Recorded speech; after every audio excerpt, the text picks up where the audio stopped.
Good morning, boys and girls. Welcome to Streams of Living Waters for Kids. Today is Saturday, April 3rd, and I'm continuing to read from the Chronicles of Narnia by C.S. Lewis, The Lion, the Witch, and the Wardrobe. Chapter 14, The Triumph of the Witch. As soon as the witch had gone, Aslan said, "We must move from this place at once. It will be wanted for other purposes. We shall camp tonight at the fords of Baruna." Of course, everyone was dying to ask him how he had arranged matters with the witch, but his face was stern, and everyone's ears were ringing with the sound of his roar, and so nobody dared. After a meal, which was taken in the open air on the hilltop, for the sun had got strong by now and dried the grass, they were busy for a while taking the pavilion down and packing things up. Before 2 o'clock, they were on the march, and set off in a northeasterly direction, walking at an easy pace, for they had not far to go. During the first part of the journey, Aslan explained to Peter his plan of campaign. "As soon as she has finished her business in these parts," he said, "the witch and her crew will almost certainly fall back to her house and prepare for a siege. You may or may not be able to cut her off and prevent her from reaching it." Then he went on to outline 2 plans of battle, one for fighting the witch and her people in the wood, and another for assaulting her castle. All the time he was advising Peter how to conduct the operation, saying things like, "You must put your centaurs in such and such a place," or "You must post scouts to see that she doesn't do so and so," till at last Peter said, "But you will be there yourself, Aslan." "I can give no promise of that," answered the lion, and he continued giving Peter his instructions. For the last part of the journey, it was Susan and Lucy who saw the most of him. He did not talk very much, and he seemed to them to be sad. It was still afternoon when they came down to a place in the river valley where it had widened out and the river was broad and shallow. This was the fords of Baruna, and Aslan gave orders to halt on this side of the water, said Peter. "Wouldn't it be better to camp on the far side, for fear she should try a night attack or anything?" Aslan, who seemed to have been thinking of something else, roused himself with a shake of his magnificent mane and said, What's that?" Peter said it over again. "No," said Aslan in a dull voice, as if it didn't matter. "No, she will not attack tonight." And then he sighed deeply. But presently he added, "All the same, it was well thought of. That is how a soldier ought to think. But it doesn't really matter." So they proceeded to pitch their camp. Aslan's mood affected everyone that evening. Peter was uncomfortable, too, at the idea of fighting a battle on his own. The news that Aslan might not be there had come as a great shock to him. Supper that evening was a quiet meal. Everyone felt how different it had been last night or even that morning. It was as if the good times, having just begun, were already drawing to their end.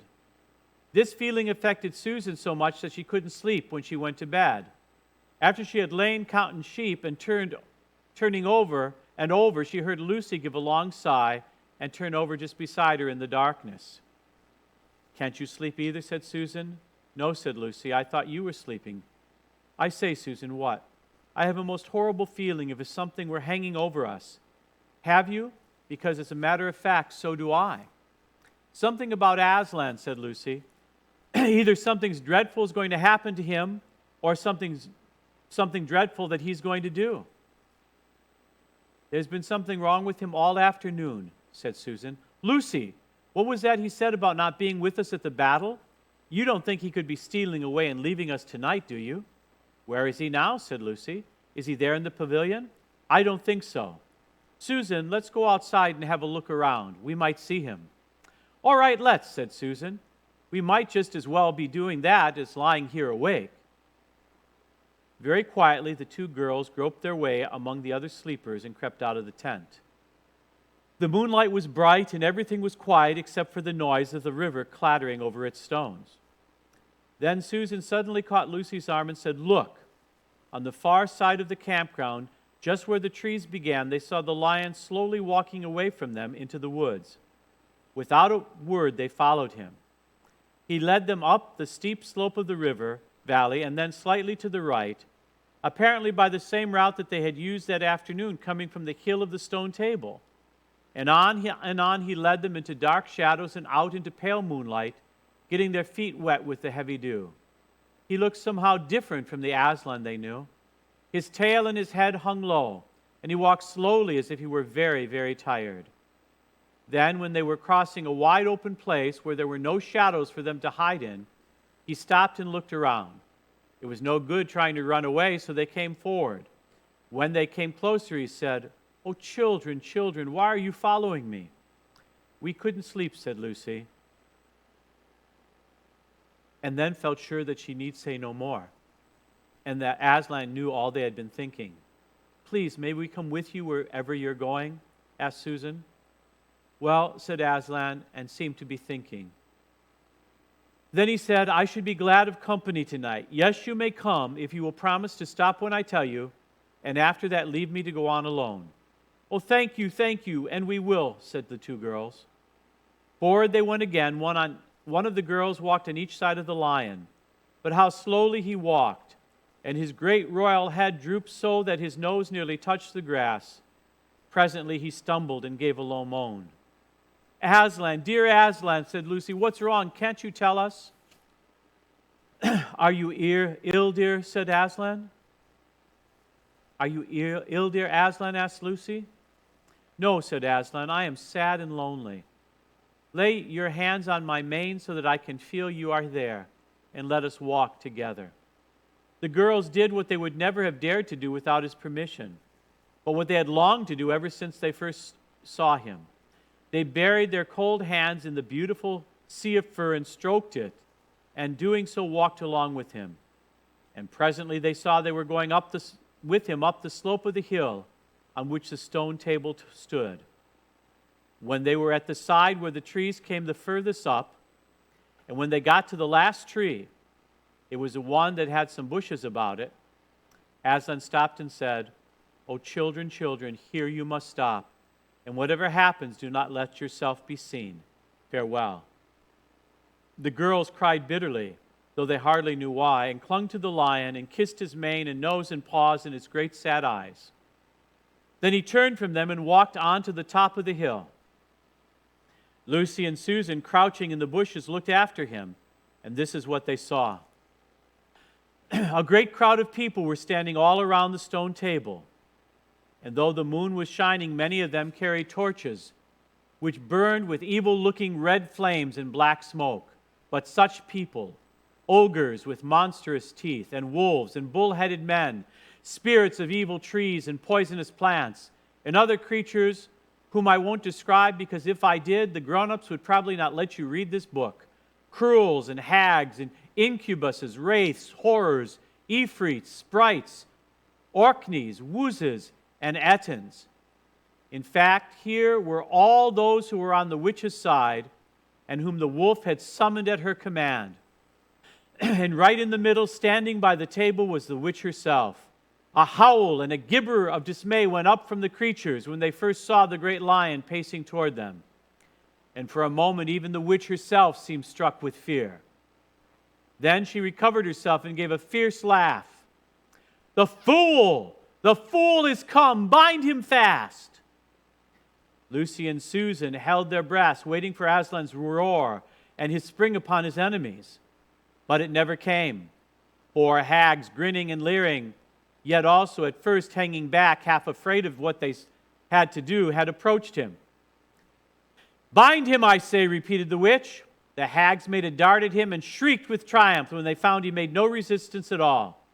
The others, evil dwarves and apes, rushed in to help them, and between them they rolled the huge lion over on its back and tied all four paws together, shouting and cheering as if they had done something brave, though if the lion had chosen one of those paws, it would have been death to all of them. But he made no noise, even when the enemies, straining and tugging, pulled the cord so tight that they cut into his flesh. Then they dragged him toward the stone table. "Stop," said the witch. "Let him first be shaved."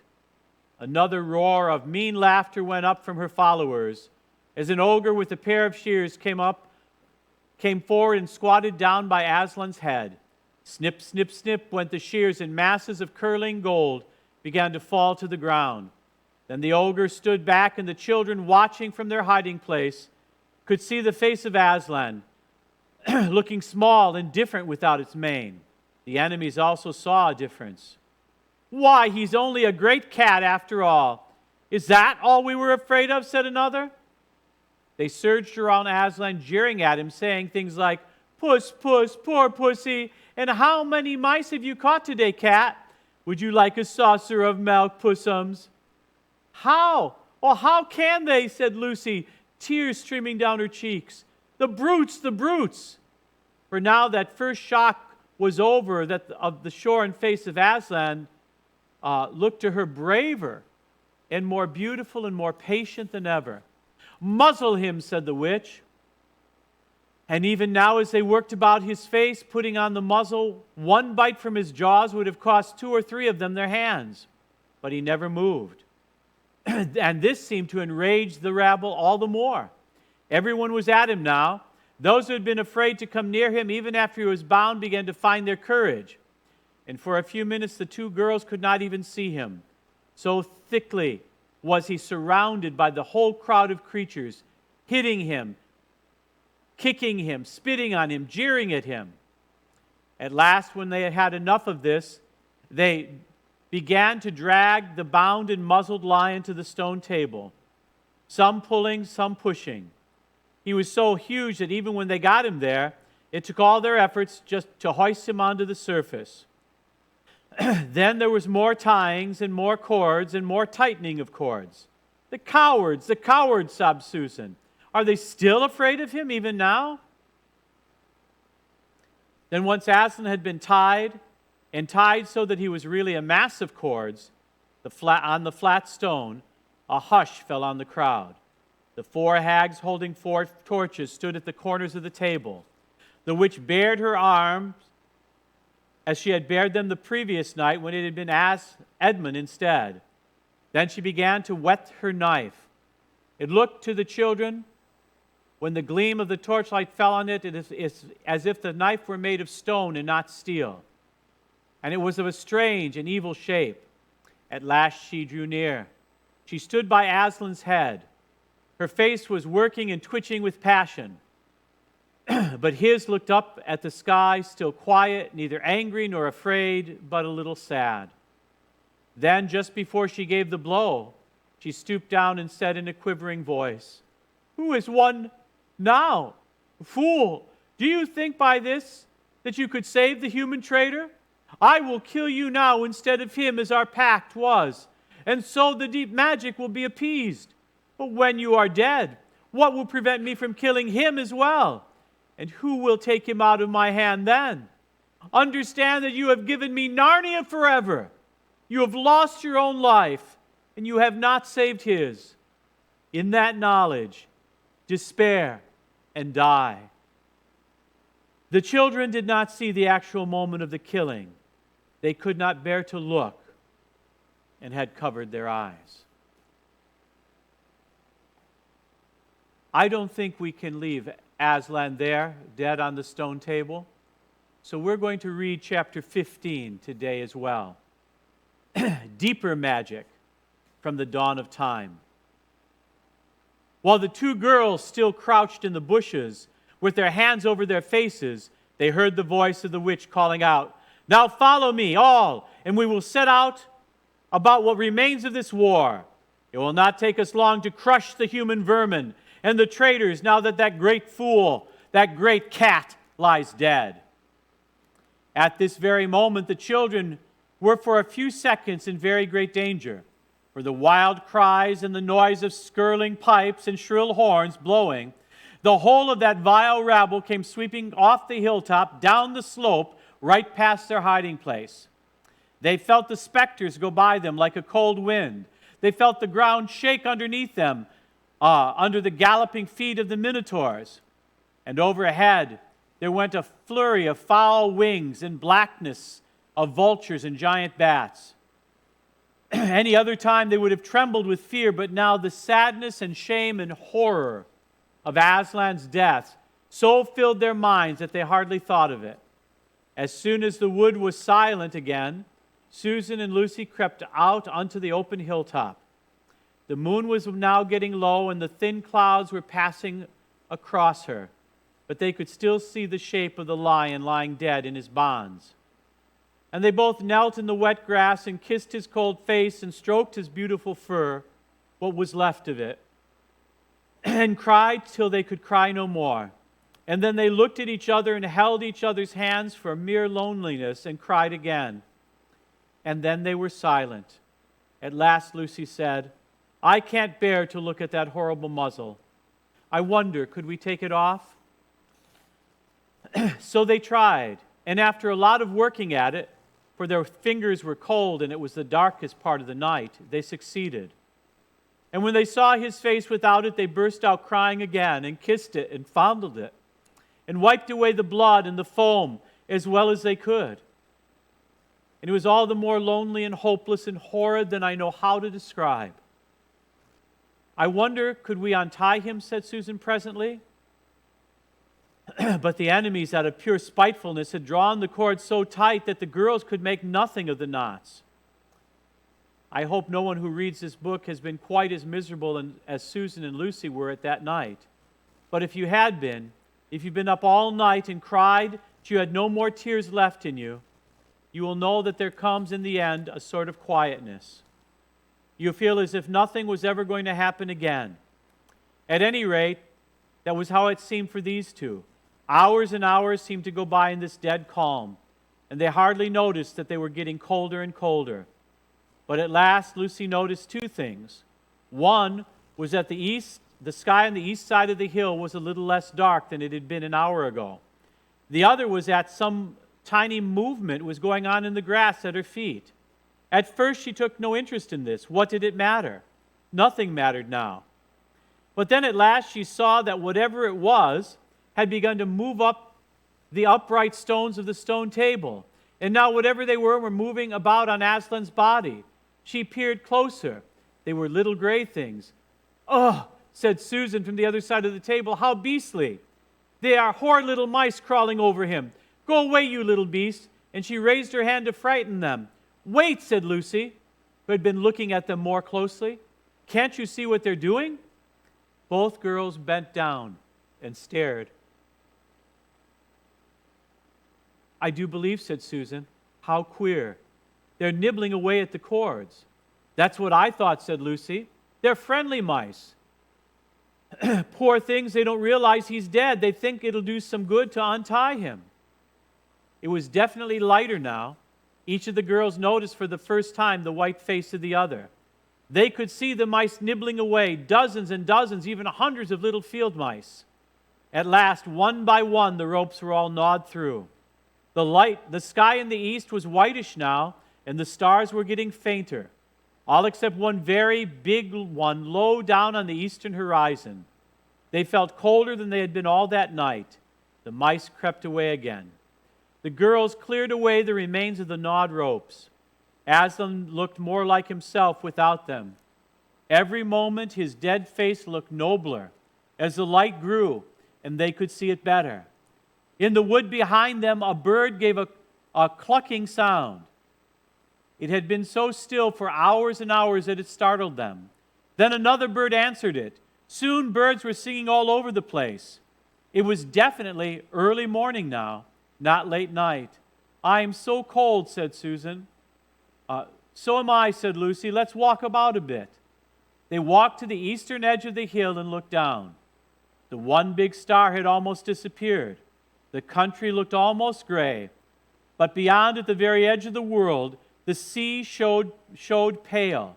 The sky began to turn red. They walked to and fro more times than they could count between the dead Aslan and the eastern ridge, trying to keep warm. And oh, how tired their legs felt.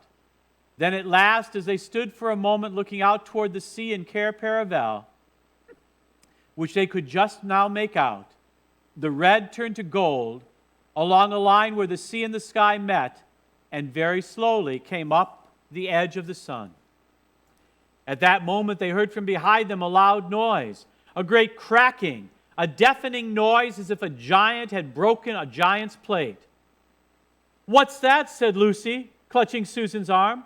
I feel afraid to turn around," said Susan. "Something awful is happening. they're doing something worse to him, said Lucy. Come on. And she turned, pulling Susan around with her. The rising of the sun made everything look so different. All colors and shadows were changed.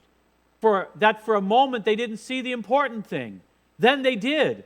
The stone table was broken in 2 pieces by a great crack that ran down from end to end. And there was no Aslan. Oh, cried the girls, rushing back to the table. Oh, it's too bad, sobbed Lucy. They might have left the body alone. Who's done it? Cried Susan. What does it mean? Is it more magic? Yes, said a great voice from behind their backs. It is more magic. They looked around. There, shining in the sunrise, larger than life, than they had ever seen him before, shaking his mane, for it had apparently grown again, stood Aslan himself. Oh, Aslan! Cried both children, staring up at him, almost as frightened as if they were glad. Aren't you dead then, dear Aslan? Asked Lucy. Not now, said Aslan. You're not, asked Susan slowly in a shaky voice. She couldn't bring herself to say the word ghost.